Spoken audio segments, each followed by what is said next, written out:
Favali, ontem você trouxe um mapa mostrando pra gente territórios que Putin foi lá e tomou à força e agora os ucranianos estão retomando. Isso fez com que eles subissem o tom, mas eles não pararam. De jeito nenhum.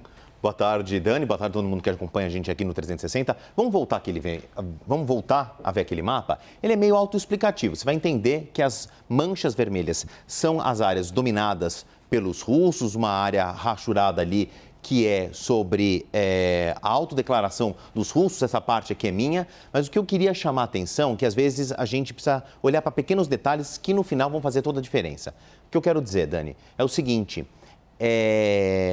no interior de algumas regiões tomadas pelos russos, nos oblastes de Luhansk, Donetsk e mais principalmente ao sul, essas manchinhas azuis bem claras. Essa mancha azul mais encorpada é a parte em que os ucranianos retomaram essa mancha vermelha aqui dos invasores russos. Tudo bem, isso a gente já entendeu. Os círculos verdes são onde as batalhas entre os dois estão mais nevrálgicas. Mas eu queria que vocês prestassem atenção em pequenas manchas de um azul mais escuro aqui no interior dessa mancha ao sul e mais ao leste. São milícias, são organizações paramilitares que se organizaram, pegaram em armas e estão apoiando o presidente ucraniano Volodymyr Zelensky, e estão imprimindo umas derrotas bastante expressivas para o exército russo. Parece pouco, mas é uma estratégia de guerra, porque é o seguinte: aqui nós estamos falando de um exército muito bem treinado, muito bem armado, que já participou de guerras e saiu como vencedor. Agora, esses invasores, eles conseguem identificar, por exemplo, o trânsito ou o avanço da sua tropa inimiga, que no caso é o exército russo.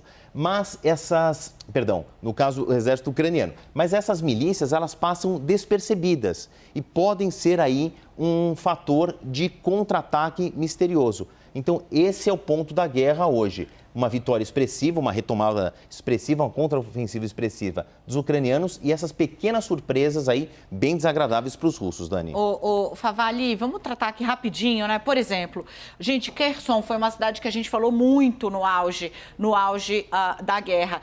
E assim, ela foi destruída, os russos destruíram prédios históricos, é uma cidade que tinha muita vida universitária, era um polo de formação de jovens, ela foi arrasada. E agora a gente vê que está tendo combate para retomar exatamente ela. Salvo engano, o Volodymyr Zelensky foi até lá e deu uma olhada e falou: tô aqui, querido, e aí, cadê vocês? Vocês não tinham derrubado, tomado tudo? Visitou. Isso é o que faz Putin, aí expõe para o mundo. Tá aí na sua tela agora, grandão, o mesmo mapa que o Favali produziu aqui pra gente. Isso é que faz Putin, se sentindo exposto diante do mundo, virar e falar: vem assim, então tá bom. Então eu vou colocar todas as minhas cartas na mesa. Aqui, Favali, em Donetsk, nessa região aqui, essa é Kherson, boa, a gente aproximou aqui agora para você ver. Mas a gente tem aqui, mais acima, Edu, obrigada, boa, né? Essa aqui que foi a porta de entrada dos russos, exatamente, né? Essas duas regiões. O que está acontecendo aqui, Favali? Pois é, são as chamadas zonas de influência, porque a Rússia defendia a tese de que existia uma quantidade muito grande de pessoas que se identificam mais com a etnia russa do que a etnia ucraniana.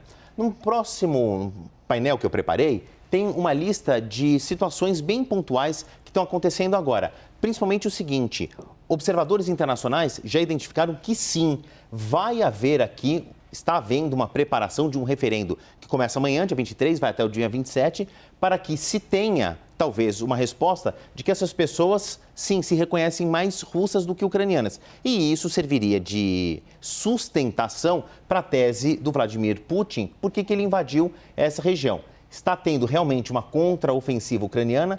A Dani falou de Kherson, mas a gente tem que olhar para Kharkiv, principalmente. Que também ficou no chão, né, Favali? Exatamente. São duas cidades muito importantes. Agora, a contraofensiva está ficando mais ativa em Kherson, no sul, e queria também chamar a atenção para a mobilização de Putin, desses 300 mil reservistas chamados. Para esses observadores internacionais que estão baseados na Europa Ocidental e nos Estados Unidos, essa mobilização não vai mudar a guerra. logo de imediato. Por quê? São 300 mil reservistas que vão precisar de um treinamento militar, serem equipados, serem treinados, serem colocados em divisões e batalhões, serem transportados para cá. Isso não é feito da noite para o dia. Então, nos próximos dias, semanas e meses, essa mobilização não vai surtir efeito, Dani. Favale, vamos só, ficou tudo super claro. Eu queria só que a gente pudesse falar mais um pouquinho sobre esse referendo.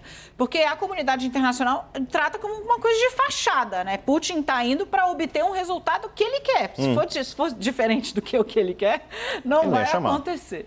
Porque se a gente pensar numa logística, e olha que nós estamos fazendo uma eleição aqui, vamos usar os mesmos termos. O Putin declarou isso ontem, para um referendo que vai começar amanhã, envolvendo milhares de pessoas, 4 regiões diferentes. Você tem que fazer urnas, cédulas, mesários, depois contar isso de uma maneira minimamente legítima. O que a comunidade internacional está falando, os observadores, é que isso vai ser, no mínimo, uma fraude em larga escala. Porque, claro, para o Putin só interessa um resultado positivo para ele justificar que eu estou invadindo, mas as pessoas gostaram dessa invasão e querem ser russas. Agora, impossível se declarar uma eleição num dia, realizá-la 2 dias depois, uma eleição que dura 3 dias, e ele diz que o resultado vai sair assim, ó, rapidinho. Tá bom. Obrigada, Favale.